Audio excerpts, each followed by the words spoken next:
चलो यहाँ पे देखो, हम लोगों ने रजिस्टर के अंदर देखा, ओनली रजिस्टर वाली सर्किट देखी, ओनली इंडक्टर वाली सर्किट देखी, ओनली कैपेसिटर वाली सर्किट देखी। ओनली रजिस्टर के अंदर आपको जो पावर मिला P is equal to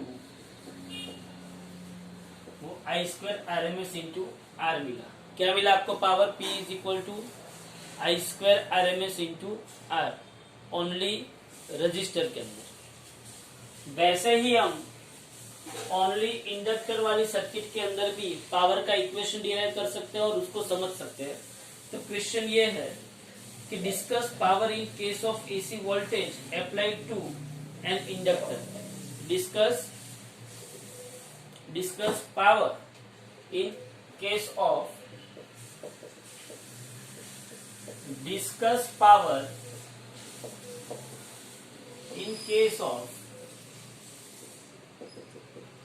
AC voltage applied to an inductor।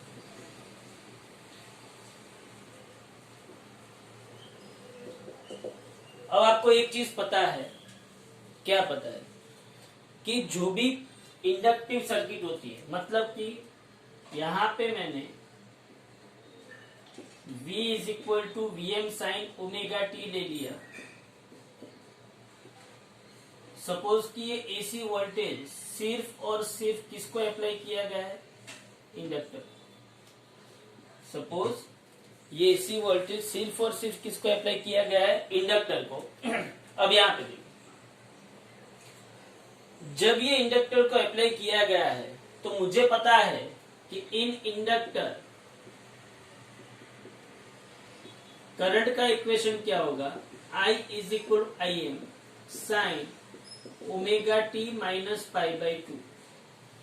आपको पता है कि इंडक्टर के अंदर करंट जो है वो वोल्टेज से पाई बाई टू जितना पीछे चलता है वो आपको पता है।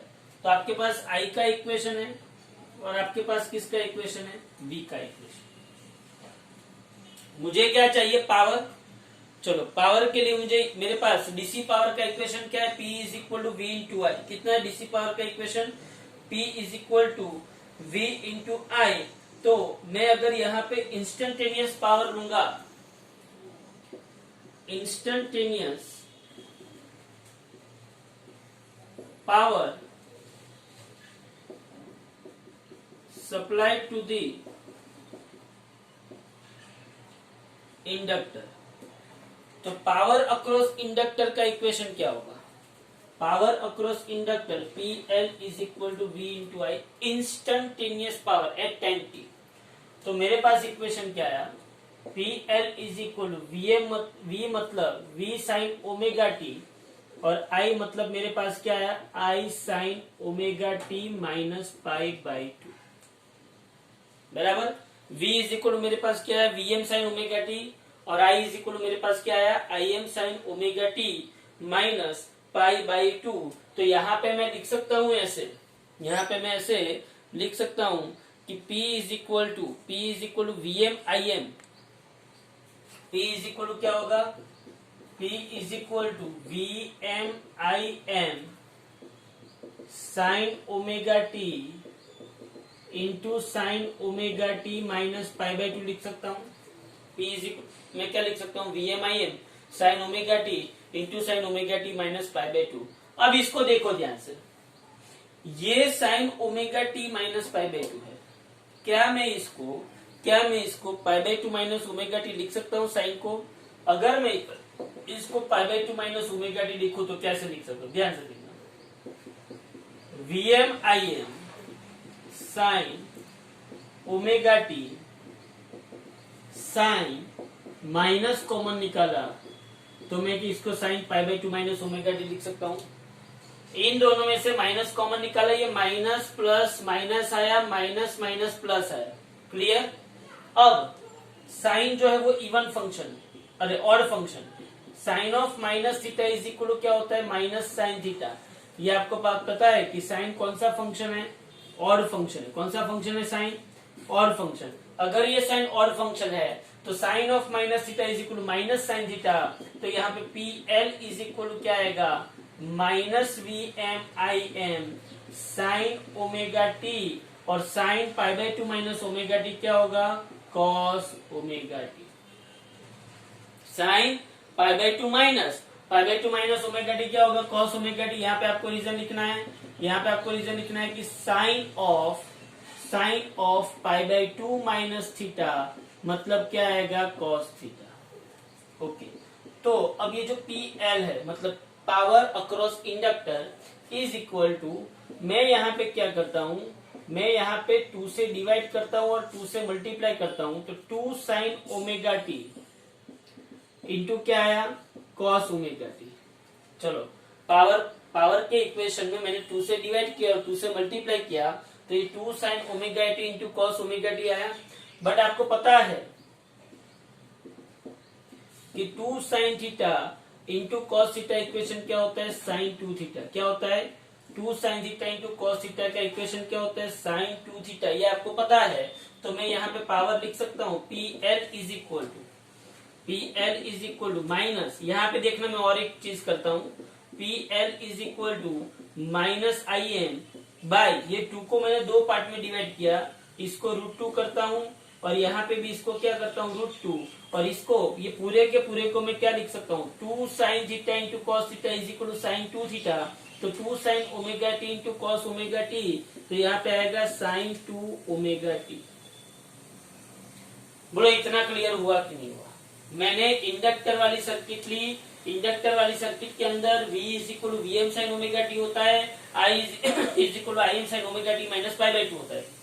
मैंने इंस्टेंटेनियस कोई एक पर्टिकुलर टाइम पे पावर का इक्वेशन लिया, कोई एक पर्टिकुलर टाइम पे power PL is equal to क्या होगा, V into I, T time पे V और I की वैल्यू रखी। यहाँ पे मैंने चेंजेस क्या क्या किए, sine omega t minus pi by 2 है, यहाँ पे माइनस को कॉमन निकाला तो sine pi by 2 minus omega t हो गया। अब sine of minus theta is equal to minus sine theta, तो माइनस आ गया तो sine omega T, sine pi by 2 minus omega T, sine pi by 2 minus omega t में क्या लिख सकता हूँ, कॉस ओमेगा टी, तो minus V M I M sine omega t into cos omega t.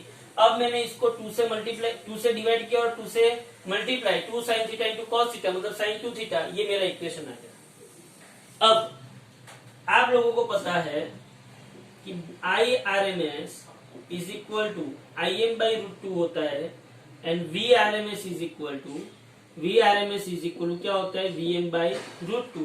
तो मैं पावर का यहाँ पे इक्वेशन लिखूंगा minus I R M S into V R M S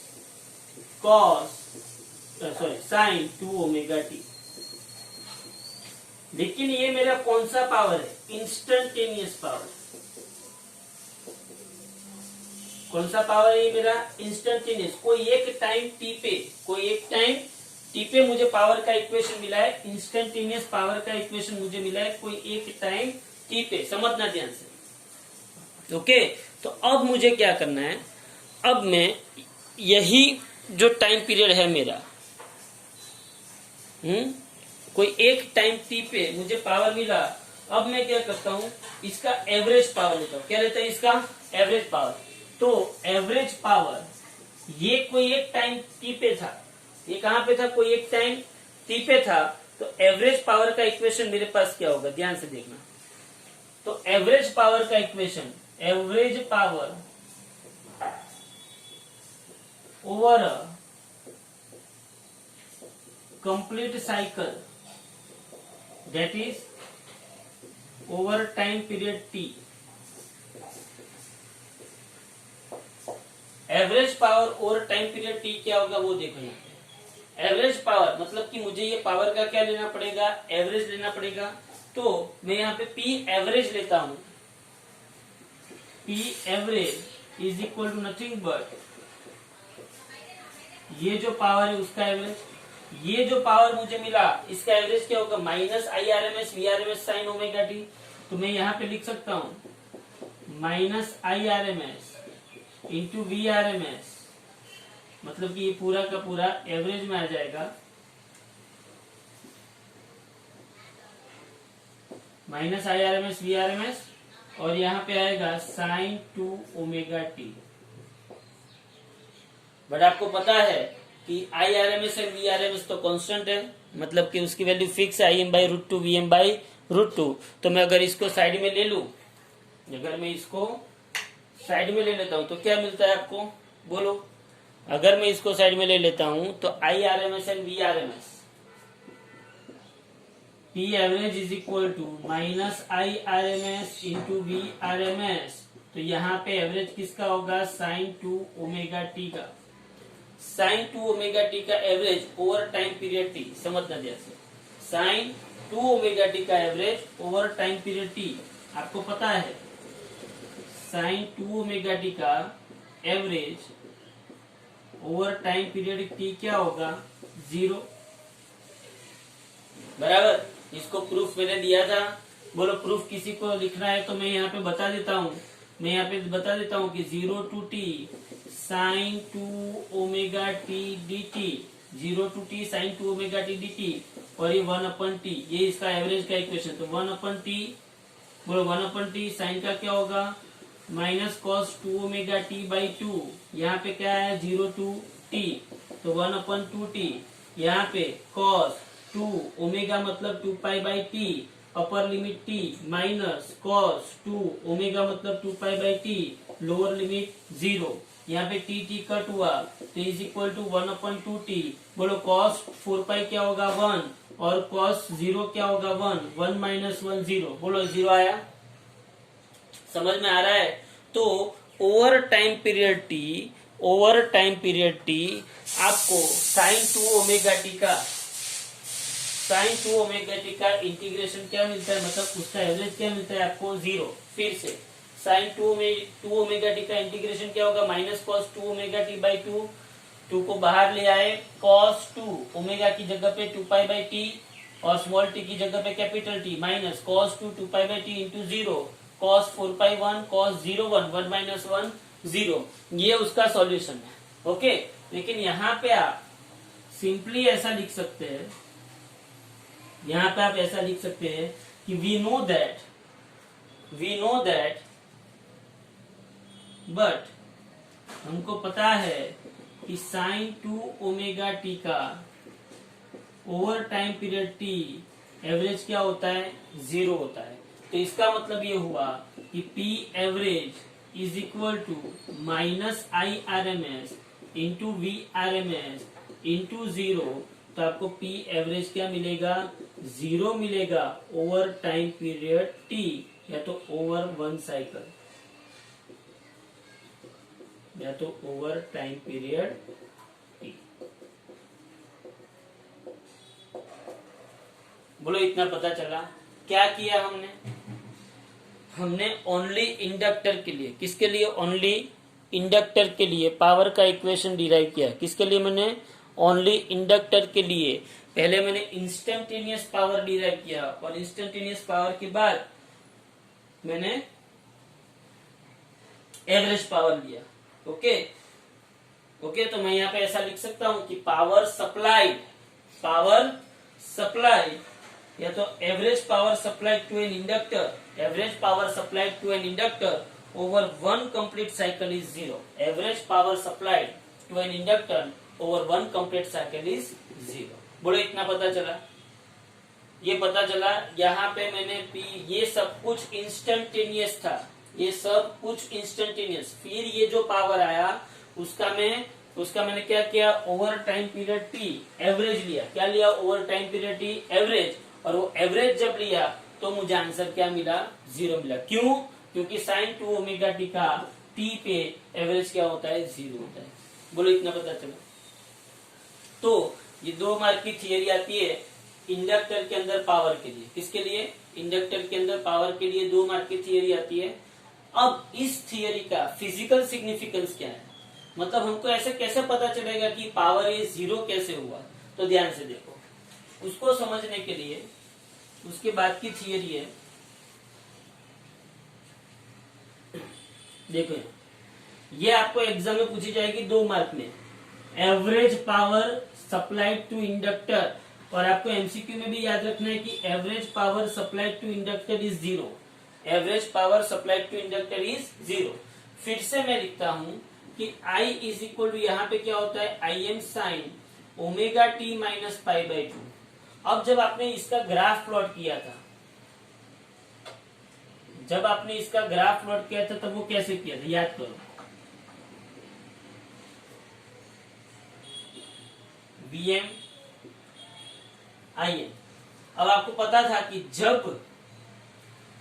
जब ओमेगा टी 0 है, 0 पाई बाई 2 पाई 3 पाई बाई 2 और ये 2 पाई। ओके, जब ओमेगा टी 0 है तब क्या था, V 0 था। लेकिन जब ओमेगा टी 0 है तब I क्या था, sine minus pi by 2। Sine minus pi by 2 मतलब माइनस Im, मतलब कि आपका करंट जो है वो यहां से स्टार्ट हो रहा था, ये प्लस Im, तो ये क्या हो गया, माइनस Im। ओके, मतलब ये जब 0 पे था तब ये यहां से स्टार्ट हुआ माइनस पाई बाई 2 से। फिर जब ओमेगा टी पाई बाई 2 हुआ, जब ओमेगा टी पाई बाई 2 हुआ तब साइन क्या हुआ, मैक्सिमम हुआ।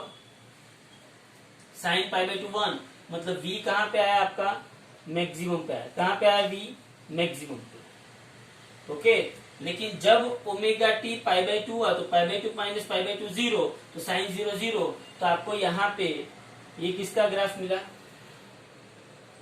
Im का। मतलब ये यहाँ पे करंट ऐसे बहा। फिर मतलब कि जब V मैक्सिमम है तब करंट 0 है, जब V 0 है तब करंट मिनिमम है। फिर मैंने ये पाई रखा, तो साइन पाई क्या हो गया, 0, मतलब ये कहां पे आया, V 0 पे आया। और जब मैंने पाई रखा तो पाई माइनस पाई बाई 2, तो साइन पाई बाई 2 क्या होगा, 1, मतलब ये तब कहां पे आएगा, मैक्सिमम पे आएगा। कौन, करंट कहां पे आया, मैक्सिमम पे। जब ओमेगा टी 3 पाई बाई 2 है तब साइन क्या होगा, ओमेगा टी 3 पाई बाई 2 है, ओमेगा टी, तब साइन -1 होगा, तो माइनस Vm आएगा। तब ये साइन के, ये साइन है, याद रखना। और ये डॉटेड जो है ना वो, मतलब ये डॉटेड जो है वो करंट है, ये डॉटेड जो है वो क्या है, करंट है। और ये ग्राफ किसका है, वोल्टेज का। ये किसका ग्राफ है, वोल्टेज का। और ये किसका ग्राफ है, करंट का। ये याद रखना। ओके, जब ये 3 पाई बाई 2 हुआ तब 3 पाई by 2, 3 pi by 2 minus pi by 2, 3 pi by 2 minus pi by 2, तो 2 पाई बाई 2 आया। 2 पाई बाई 2 मतलब साइन पाई, तो यहाँ पे करंट क्या हो गया, 0। मतलब कि जब वोल्टेज मिनिमम है तब भी करंट क्या है, 0।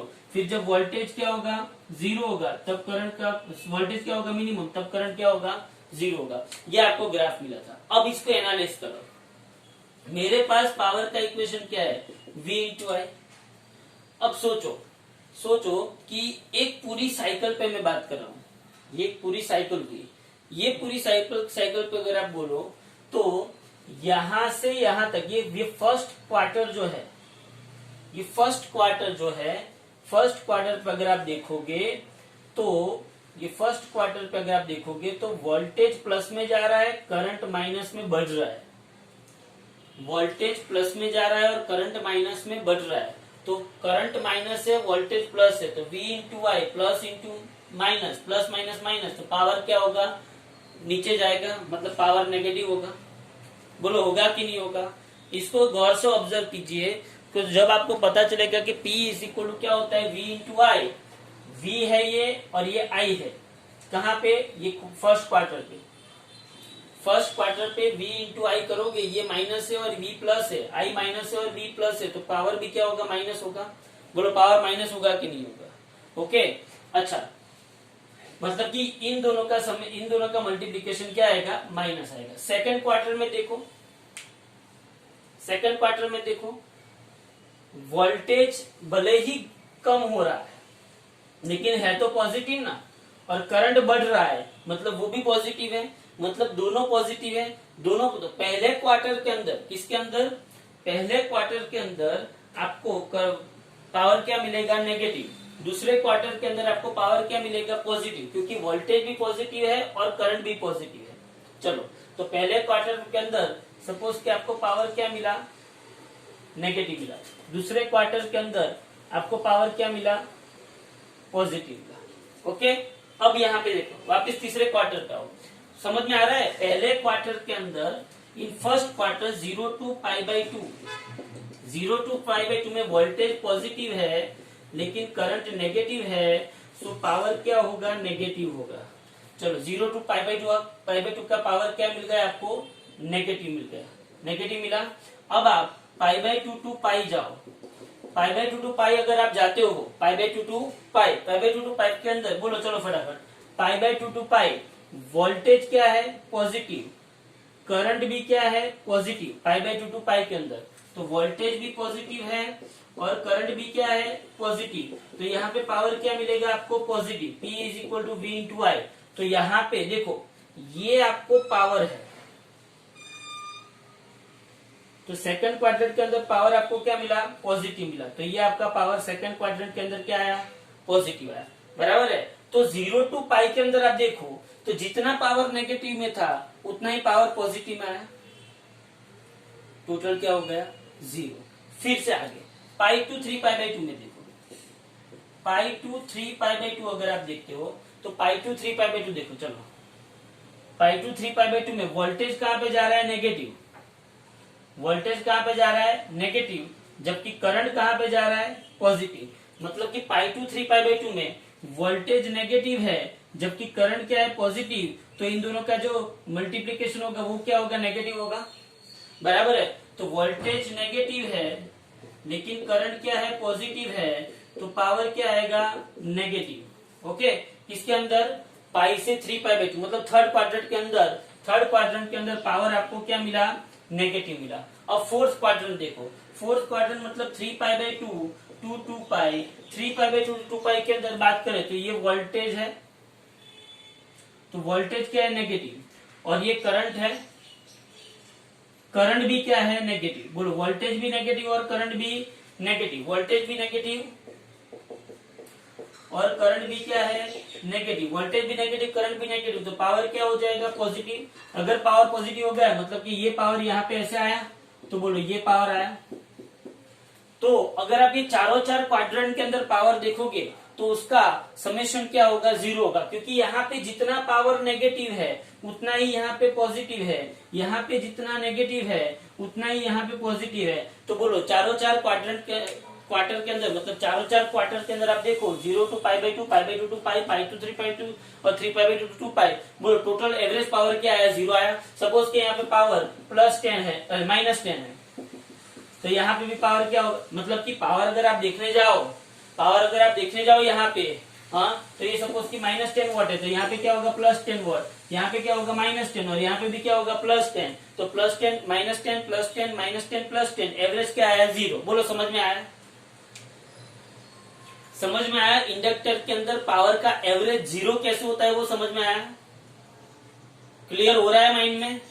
ये आपको थियरी है, समझना कह सकते, इसको अच्छी तरीके से ड्रॉ करना पड़ेगा। अगर ड्रॉ करना नहीं आया आपको समझाना पड़ेगा इसको, रियलिटी में इसको अलग अलग पेन से आपको बताना पड़ेगा, हाँ, आपको ऐसा बताना पड़ेगा अलग अलग पेन से कि ये आपके पास V, I और पावर तीन आपको यहाँ पे ही बता रहे हो, Y एक्सिस पे, X एक्सिस पे आपके पास क्या है, ओमेगा टी है, ओके, और आप यहाँ पे ये 0 है तो ये आपके पास π/2 है, ये पाई है, ये 3π/2 है और ये क्या है, 2π, इतना बताया। फिर आप क्या करोगे, एक तो ये साइन का कर्व है, वोल्टेज मतलब साइन का कर्व मतलब 0 से मैक्सिमम,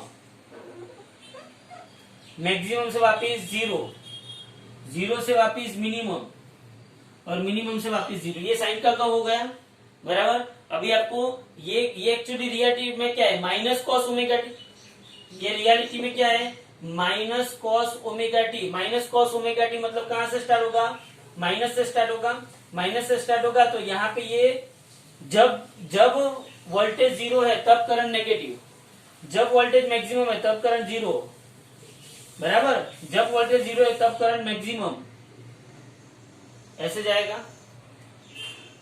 बोलो समझ में आ रहा है। अब इन दोनों का आपको देखते रहना है, कि चलो ये फर्स्ट क्वार्टर आया, फर्स्ट क्वार्टर के अंदर current negative, voltage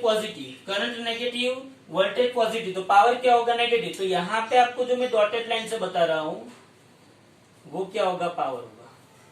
okay, second quadrant देखो तो वोल्टेज भी पॉजिटिव और करंट भी पॉजिटिव, वोल्टेज भी पॉजिटिव और करंट भी पॉजिटिव, तो आपको पावर क्या मिलेगा? पॉजिटिव। तो आपको ऐसे बताना है।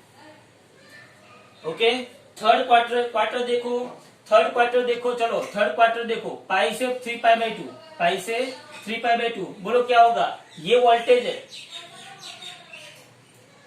वोल्टेज नेगेटिव और करंट पॉजिटिव, वोल्टेज नेगेटिव और करंट पॉजिटिव, तो मल्टीप्लीकेशन क्या आएगा? नेगेटिव। तो ये आपका पावर है। ओके, और फोर्थ क्वार्टर देखो, फोर्थ क्वार्टर के अंदर अगर मैं वोल्टेज की बात करूं तो वोल्टेज नेगेटिव है और करंट भी क्या है? नेगेटिव। तो नेगेटिव नेगेटिव क्या हो जाएगा? पॉजिटिव। तो यार ऐसा आपको पावर होता है। बोलो समझ में आ रहा है? तो ये दो थियरी है। एक्चुअली रियलिटी में फर्स्ट थियरी जो हमने की, ओनली इंडक्टर के लिए हमने एवरेज पावर का इक्वेशन डिराइव किया मैथमेटिकली, हाँ। और ये सेकंड थियरी के अंदर हम लोगों ने ग्राफिकली देखा कि ये एवरेज पावर जीरो, जो हमने मैथमेटिकली प्रूफ किया कि एवरेज पावर जीरो होता है, वो हमने ग्राफिकली देखा कि एवरेज पावर जीरो कैसे होता है। क्लियर हुआ इतना? तो ये जो थियरी है वो पूरी की पूरी, दोनों थियरी हमने किसके ऊपर अप्लाई की? किसके लिए की? ओनली इंडक्टर वाली सर्किट के ऊपर। किसके ऊपर? ओनली इंडक्टर वाली सर्किट के ऊपर, कि पावर इन एन इंडक्टर, मतलब कि ऐसी सर्किट ले लो, एक ऐसी मतलब एक एसी सर्किट ले लो जिसके अंदर सिर्फ इंडक्टर है। क्या है? सिर्फ इंडक्टर। अगर सिर्फ इंडक्टर है तो उसके अंदर एवरेज पावर क्या हो जाएगा? जीरो हो जाएगा। एवरेज पावर का एल याद रखना, पावर अंदर है ही, लेकिन इसका जब एवरेज लेते हैं तब वो जीरो होता है, वो चीज याद रखना। ओके, तो ये इंडक्टर। आगे मैंने रजिस्टर के बारे में बता दिया था, ये ओनली इंडक्टर के बारे में। अब पावर का इक्वेशन आएगा ओनली कैपेसिटर। अब कौन सी थियरी आएगी? Only capacitor. देखो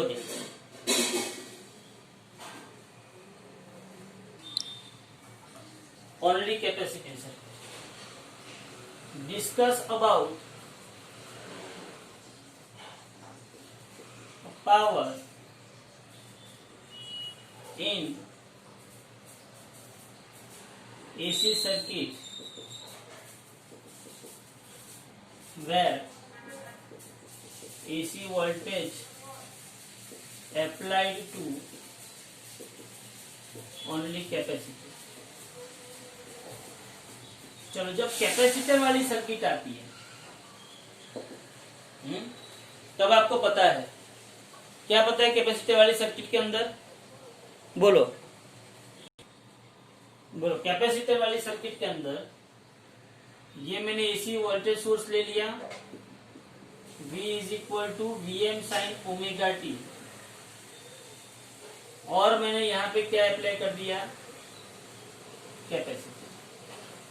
चलो सीधी सी बात है, कोई एक इंस्टेंट पे, eight any instant of time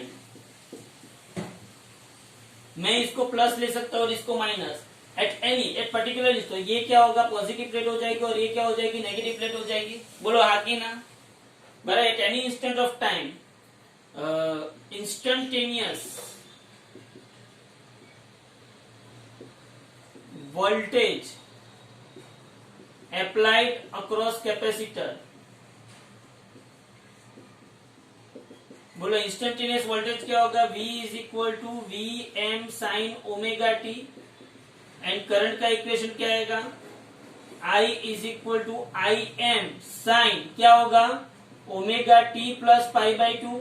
क्योंकि आपको पता है कि कैपेसिटर के अंदर करंट जो है वो क्या करता है? लीड करता है वोल्टेज से। कितना लीड करता है? π/2 जितना। कितना लीड करता है वोल्टेज से? π/2 जितना। ये तो आपको पता है कि नहीं? ओके, तो इंस्टेंटेनियस पावर का इक्वेशन अगर supplied across the capacitor, instantaneous power का अगर आप इक्वेशन लिखना चाहोगे तो power across capacitor is equal to VI लिख सकता हूं मैं। तो पावर सेम थियरी, कोई चेंजेस नहीं। V मतलब क्या होगा? Vm sine omega t, I मतलब क्या होगा, Im sine omega T plus pi by 2। तो Pc इज इक्वल टू, यहाँ पे मैं Vm यहाँ पे मैं क्या लिखू, साइन ओमेगा टी, और इसको मैं sine pi by 2 plus omega t लिख सकता हूं। बट आपको पता है कि sine pi by 2 plus theta क्या होता है, बोलो कॉस थीटा होता है sine pi by 2 plus theta. तो मैं यहाँ पे लिख सकता हूँ Pc is equal to Vm यहाँ पे साइन ओमेगा टी, और यहाँ पे क्या होगा, कॉस ओमेगा टी। बोलो हाँ कि ना, इतना पता चला। अब यहाँ पे मैं Vm डिवाइडेड बाई 2 करूंगा, और यहाँ पे भी मैं 2 sine omega t into cos omega t कर सकता हूं। क्या किया, divide by 2 and multiplied by 2। But आपको पता है कि 2 sine theta into cos theta is equal to क्या होता है, साइन 2 थीटा होता है। बोलो 2 sine theta into cos theta क्या होता है, साइन 2 थीटा होता है। तो मैं यहाँ पे power, instantaneous power across capacitor, मैं यहाँ पे क्या लिख सकता हूँ, Vm बाई रूट 2, यहाँ पे क्या लिख सकता हूँ, Im बाई रूट 2, और यहाँ पे साइन 2 ओमेगा टी। तो Pc इज इक्वल टू, ये क्या होगा, Vrms होगा, और ये क्या होगा, Irms होगा, और यहाँ पे ये क्या होगा, साइन 2 ओमेगा टी। बोलो ये पता चला कि नहीं, इतना पता चला। हाँ, यहाँ पे आपको रीजन लिख देना है कि Vrms इज इक्वल टू क्या होता है, Vm by root 2, and Irms is equal to क्या होता है, Im बाई रूट 2। क्लियर, इसमें किसी को डाउट? तो ये कौन सा पावर मिला, ये कौन सा पावर मिला, इंस्टेंटेनियस। कौन सा पावर मिला, ये इंस्टेंटेनियस पावर। हाँ, अब मुझे तो क्या चाहिए, एवरेज पावर। तो average power supplied to capacitor over time period T और over a complete cycle, over a complete cycle. Complete cycle के ऊपर मतलब over time period T, complete cycle के ऊपर आपके पास इंस्टेंटेनियस और एवरेज पावर क्या होगा, तो P average is equal to PC. PC क्या होता है, Vrms Irms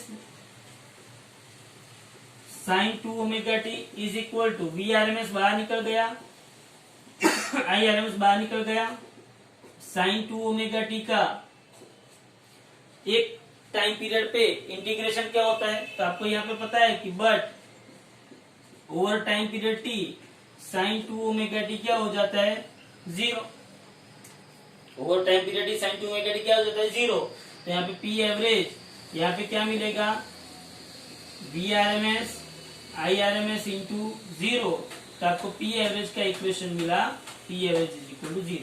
मतलब कि जैसे इंडक्टर के अंदर भी अपने को एवरेज पावर 0 मिला, वैसे कैपेसिटर के अंदर भी क्या मिलेगा, एवरेज पावर 0। तो यहाँ पे लिखना है कि average power supplied to a capacitor, average power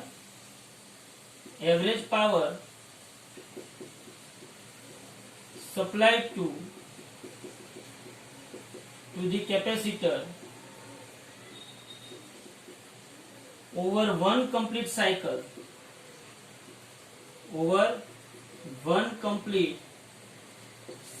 is 0. Average power supplied to the capacitor over one complete cycle is 0. तो ये भी 2 मार्क की थियरी होगी। तो हमने पावर रेजिस्टेंस के अंदर देखा, हमने पावर इंडक्टर के अंदर देखा, और हमने पावर किसके अंदर देखा, कैपेसिटर के अंदर। ओके, ये 2। अब इसका वापिस से, जैसे हमने उसमें ग्राफ की तरह देखा, वैसे यहाँ पे वापिस से ग्राफ से हम इसको क्या करेंगे, समझेंगे। कैसे समझेंगे, ग्राफ से वही ग्राफ ड्रॉ करना पड़ेगा। ये V is equal to Vm sine omega t है, और यहाँ पे I इज इक्वल टू क्या है, Im sine omega T plus pi by 2। यहाँ पे 0 से स्टार्ट होगा वोल्टेज, और करंट कहां से स्टार्ट होगा, प्लस Im से। फिर फर्स्ट क्वार्टर में इमेजिन करो, फर्स्ट क्वार्टर में करंट एंड वोल्टेज दोनों प्लस हो गए, तो पावर क्या आएगा, पॉजिटिव। सेकंड क्वाड्रेंट में करंट क्या होगा, वोल्टेज क्या होगा,